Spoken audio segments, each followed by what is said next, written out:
Story 1. The emails I receive from my students aged 18 to 25 are often incoherent, making it difficult to determine if it's a matter of laziness or literacy issues. As I am only slightly older than they are, if this is a generational gap, it occurred rapidly. Story 2. Apparently, despite growing up with technology, they don't know how to use computers properly because they focus mostly on smartphones and tablets. Story 3. I am a middle school teacher. My students often claim they can't do anything and then shut down, resulting in inaction. However, the tasks are simple and they can complete them. It goes like this. Everyone, here's the assignment. Follow all the steps. I move around the classroom, and one student has forgotten their Chromebook or a pencil. Another student needs a charger, and yet another does not understand any of the steps. Basically, this reflects a level of learned helplessness. They know to ask for help when I approach them, but if there are 20 students and I reach them last, they will do nothing. No phones, nothing. For 20 minutes and act surprised that I am frustrated they didn't grab a pencil from the supply on my desk. They then act surprised that they are behind on the assignment. Or I will ask, which of the 5 steps is challenging for you? They respond, all of them. I then say, okay, read step 1. They reply, oh, that's easy. Continues in this manner. Story 4. A 37-year-old is attending college for the first time. They have low self-confidence and barely speak above a mumble, especially when answering questions from the teacher. Most would rather avoid conversation than engage with someone they are interested in. It seems that 90% of them are severely introverted. Story 5. We were discussing what we would do if we won the big lottery jackpot. The new 22-year-old hire said he would become an influencer. Can you imagine winning $1 billion at 22 and that's what you would choose? Not starting a business, traveling the world, supporting charity, pursuing sports, or investing in property, but becoming an influencer with $1 billion. Is he really going to hire a marketing company to generate interest in his social media? Is he going to spend money on frivolous things to elicit cringe or rage comments? With $1 billion. I thought that was a strange and low ambition, and it was hard to understand. Story 6. Why do you want to watch a concert that you paid good money for through your phone lens? Story 7. Everything seems to need a label. Not just for people and groups, but for every concept or popular item that requires a designation or hashtag. I find it strange, especially when it involves something that has always existed. Now, Generation Z has discovered it and given it a trendy new hashtag, as if it has just been invented. Story 8. I am in my 40s and I manage a small group of people in their 20s to early 30s. What I notice most is how anxious and fearful they seem to be, feeling as though everyone is out to get them. I often get approached by team members who want me to address issues with a colleague they believe is treating them unfairly. After gathering more information, it almost always turns out to be a case of poor assumptions about someone else's intentions, coupled with a tendency to jump to the worst-case scenario. When I ask them a series of probing questions about other possible interpretations, they often admit they did not consider those possibilities. Another observation is excessive bravado, overconfidence in their knowledge, skills, or abilities in certain areas. I think this could be a defense mechanism to combat their fear and the perception that others are out to get them. Story 9. I manage many fresh graduates in my job, and I do not understand how in the span of just 2 years during COVID-19 we went from great graduates, able to operate independently and solve problems on their own, to graduates who need assistance with the most basic tasks. Story 10. I don't understand why many people want to appear wealthy with expensive items and behave as if they own businesses. They take pictures with cars that do not belong to them, for example. Relax, you are only 16. Story 11. This strange new Puritan wave they are riding is troubling. We struggled for generations to free ourselves from oppressive dogmas, and now they are fully committed to the idea that if you enjoy anything even slightly non-wholesome, you should be punished. Additionally, their complete lack of internet safety knowledge is astonishing. It is hard to believe that generations who have grown up with the internet are so ill-equipped to shape their own online experiences and expect the entire world to cater to their preferences. They constantly call for bans on anything that disturbs them instead of learning how to avoid the things that upset them. Furthermore, it is infuriating to see their anger when advised not to share personal information online, as if their perceived influence would disappear without revealing their school, class, appearance, and name in every other post. When I was a teenager, the internet was new, and I had to learn the hard way how to protect myself from predatory strangers. However, today's youth have access to a wealth of information on internet safety, and they choose to ignore it. Story 12. The absolute lack of capacity to deal with any emotional stress or upheaval without turning into a mess is concerning. I am exaggerating, of course, but I have lost count of how many students I have dealt with who cannot accept any form of criticism or negative feedback without completely falling apart. Recently, I addressed a student who was disruptive during a lecture, using their phone instead of paying attention. I paused the lecture and asked them to put the phone away and pay attention or to leave. They looked shocked to be called out and sat quietly for the next 10 to 15 minutes. However, they froze like a deer in headlights when asked a question relating to the topic and then ran the full length of the lecture hall and out of the room. The following day, I was informed that the student had gone to counseling services to complain that I had put unreasonable pressure on him by asking questions in class, which triggered his anxiety. He later informed the university that he would need to take the next 2 weeks off and requested extensions for all his submissions to recover from the troubling experience. He was in his mid-20s at this point. Another situation arose when a student was told that their research work was unfortunately substandard. They seemed baffled that they could receive any criticism. When given suggestions on where they went wrong, such as lacking depth in their arguments, presenting biased stances, and using non-credible sources, they launched into a tirade about how they would not use any source that did not align with their perspective because they believed those sources represented an anti-crowd that they viewed as harmful. This student then burst into tears, and when they realized the door was locked, they began to panic, screaming and hollering as if they were being physically attacked. Any attempt to communicate with them was met with more tears and screams, and when the door was finally opened, she ran out of the building. Story 13. Specifically Generation Z, but how poor their general IT skills have become. I thought the most modern generation should be at the forefront of the latest technology. However, most individuals from Generation Z that I encounter are unaware of technology that isn't on their phones. It seems that fewer people are using actual computers for tasks, leading to a rapid decline in those soft skills. Story 14. Their dependency on authority and lack of self-reliance. You have access to all the world's knowledge in your pocket, but you are using it only as a toy. When you need to learn something, you seek a teacher. Story 15.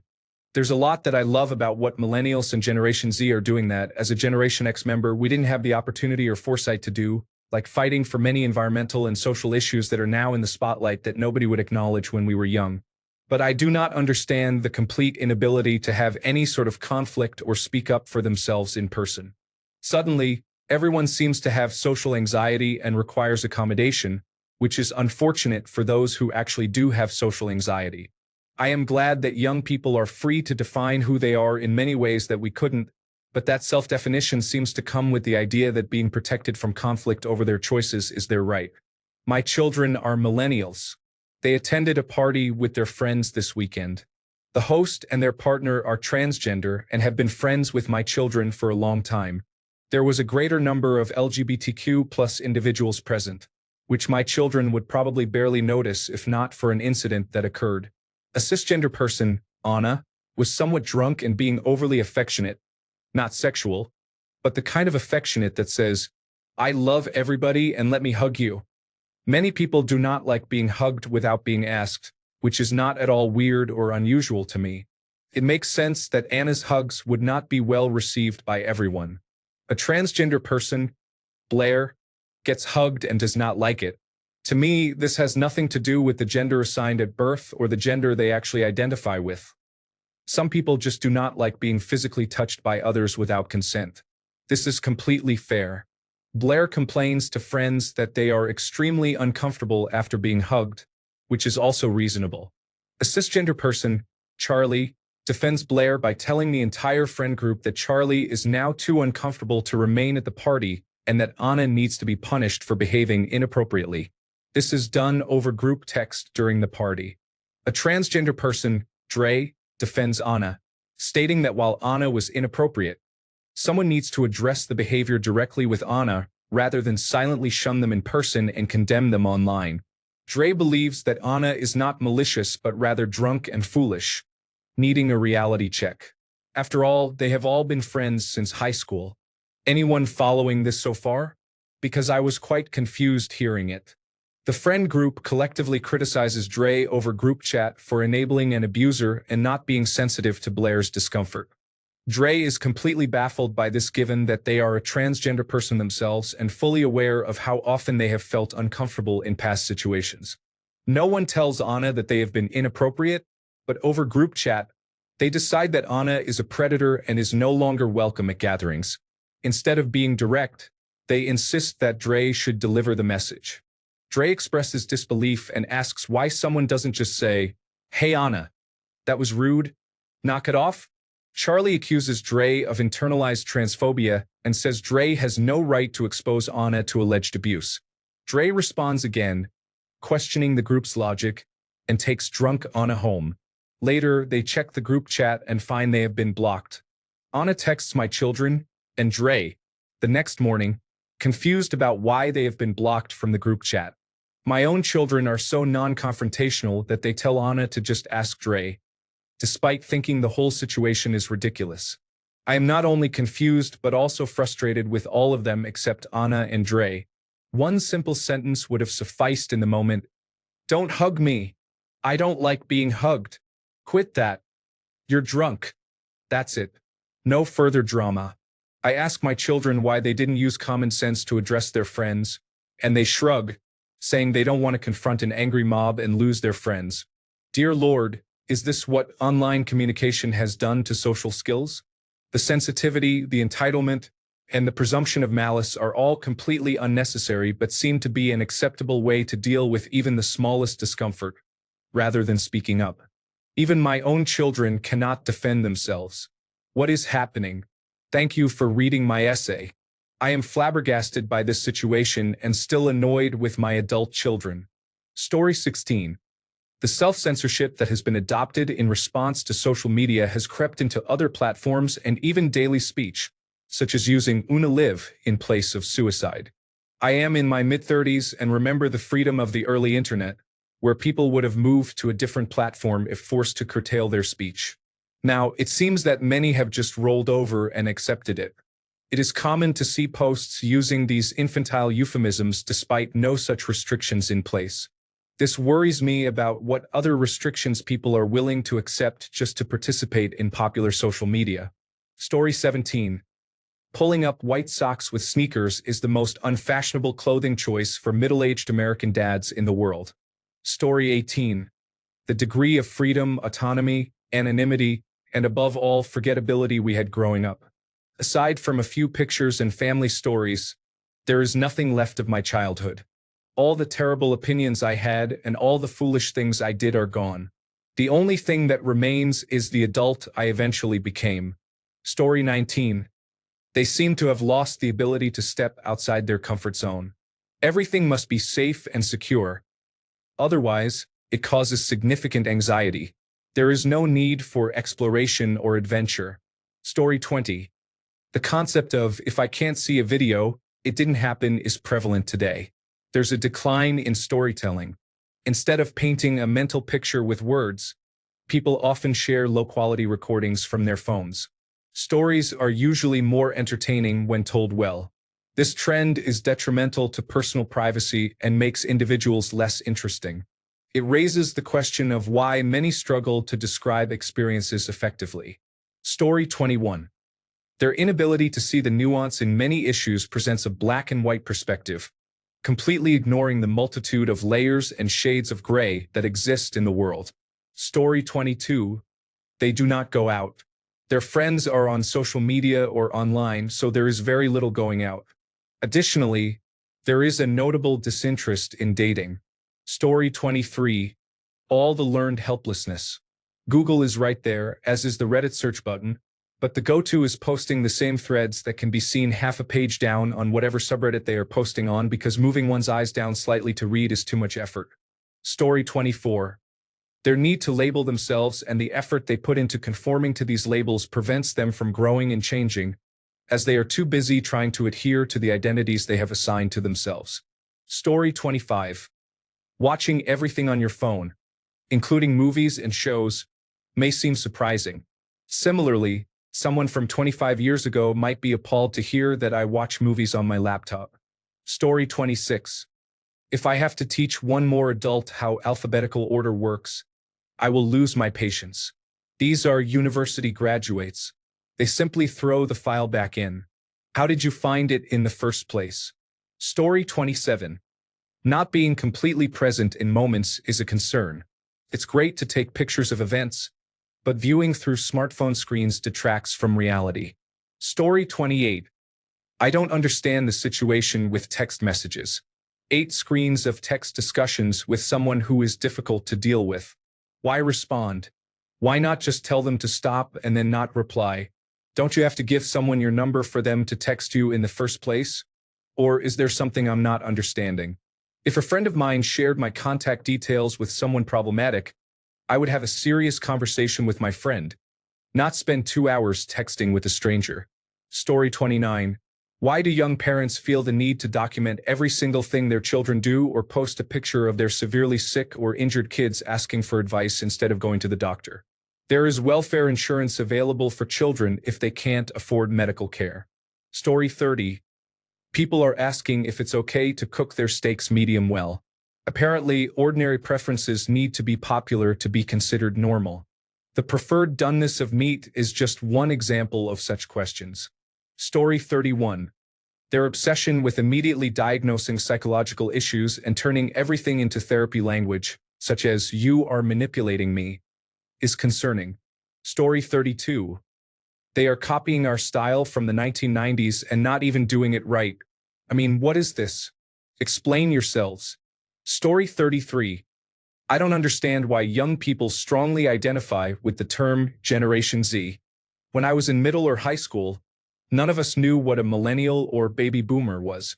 We had other subcultures that felt more relevant than simply claiming to belong to a specific age range.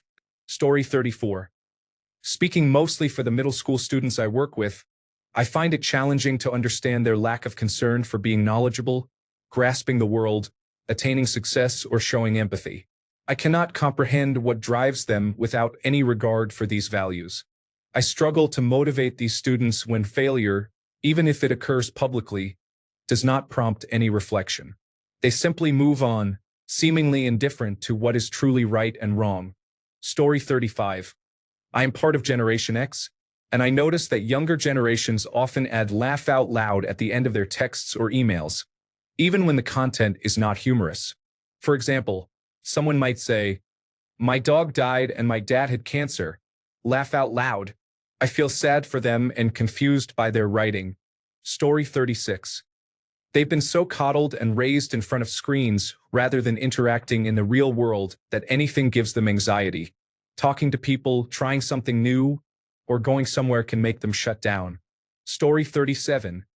They do not seem to care about learning to drive. I could not wait to learn to drive, even though we did not own a car. Story 38. Sincerely caring for others seems to be a trend that has developed over the last few generations. People appear more willing to ignore friends or sever ties over minor issues instead of putting effort into friendships and community. Story 39. I find it strange that you have to give your hairdresser permission to touch your hair. Why would you be there if you're not comfortable getting a haircut? Story 40. I don't understand why so many young people willingly post videos of themselves doing foolish things. I remember the Star Wars kid.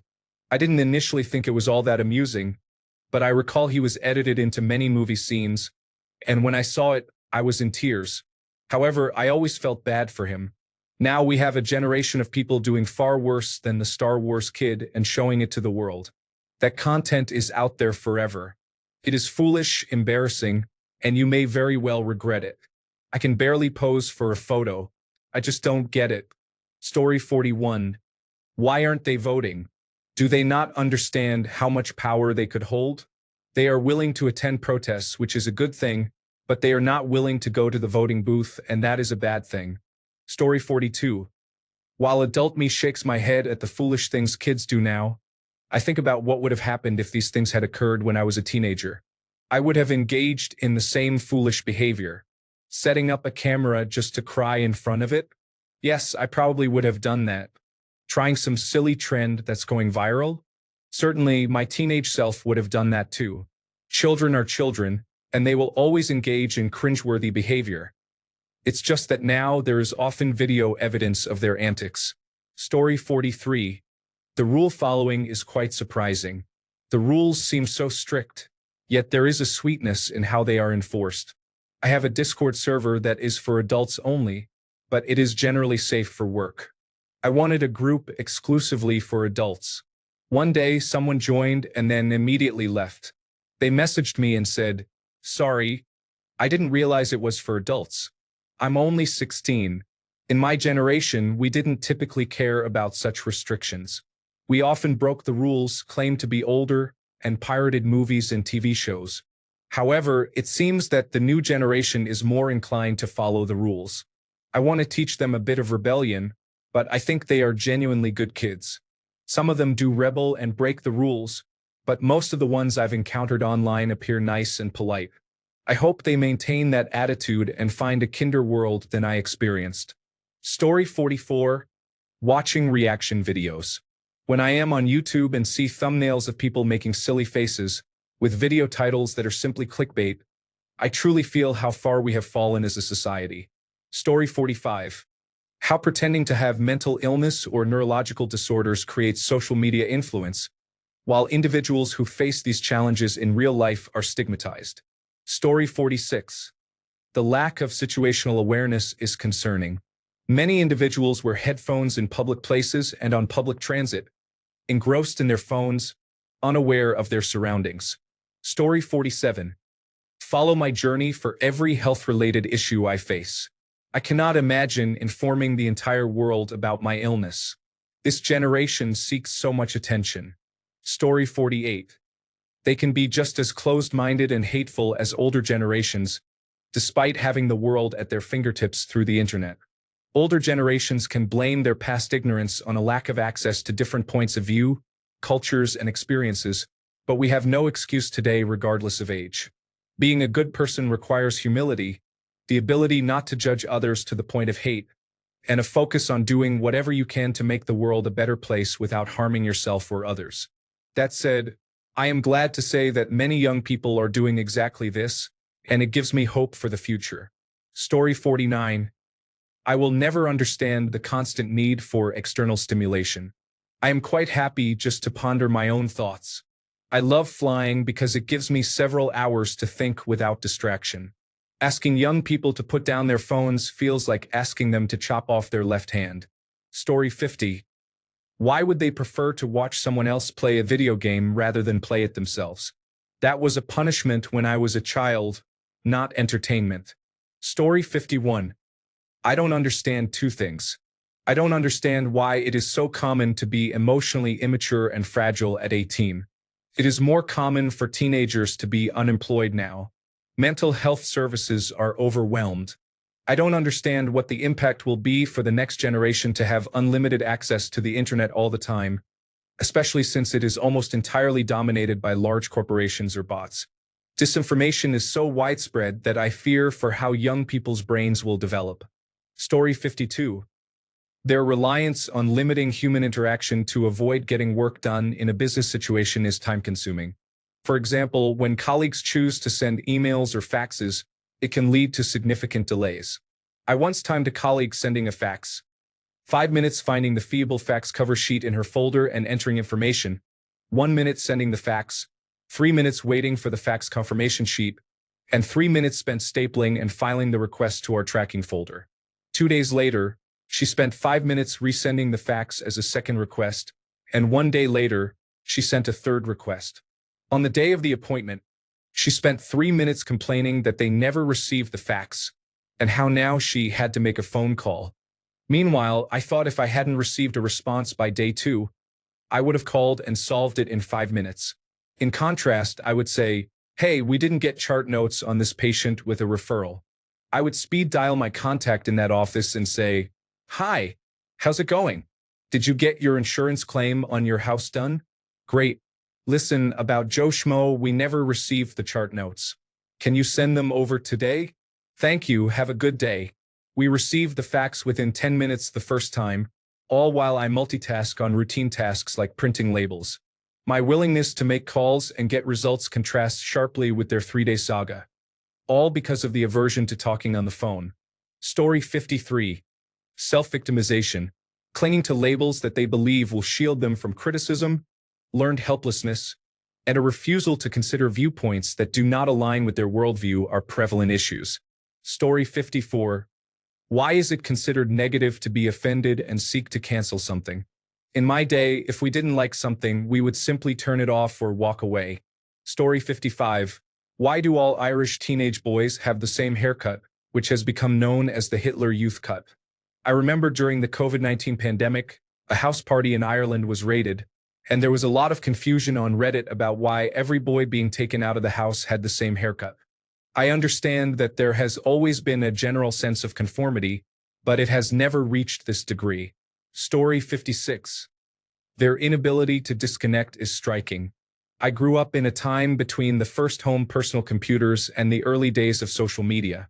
I used to love being able to tell my family, I'm going on holiday for 2 weeks. I'll send you a postcard, and switch everything off.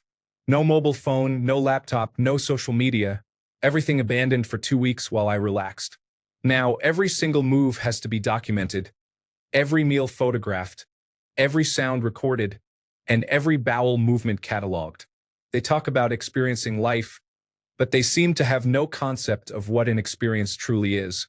When they travel, they aim to fit in as much as possible within a short period, driven not by time constraints but by the fear of missing out, worried about being labeled a loser on social media for not seeing certain attractions or trying specific foods or drinks. My first trip to Paris was a holiday. I wanted to visit the Musée de l'Orangerie, but it was closed for renovations. No big deal. I returned the next year and stayed a little longer, and no one commented on it. Nowadays, when visiting places like Paris, people rush around like frantic termites, trying to see and do as much as possible just to check items off a list, or rather, an itinerary. Forget the itinerary. Your life will be filled with things you'll miss, and there's no point in complaining about it. Everything is done to share with strangers online who couldn't care less if they live or breathe. Everything is done to build clout for trivial reasons, and it all has to be aesthetically pleasing. Heaven forbid something isn't pretty enough for someone fixated on appearances. Story 57. They are technology illiterate despite growing up with smartphones. They willingly choose to be addicted to nicotine. Why are they using e-cigarettes and nicotine pouches? I grew up in the 1990s and early 2000s surrounded by anti-smoking campaigns, yet they still want to become addicted to nicotine. Story 58. It's the strangest thing. I am 53 years old and handle all technical aspects in the small company where I work. We do not often need to hire, but every time we do, the recent college graduates have very little knowledge of how to use a personal computer. They do not understand word processing, spreadsheets, presentations, file directories, or basic navigation in the Windows operating system. I really thought I would be pushed out by the younger, tech-savvy generation, but I am no longer sure that this needs to be a fear of mine. Thanks a bunch for sticking around till the end of the video. Remember to subscribe, and until next time, stay awesome and goodbye.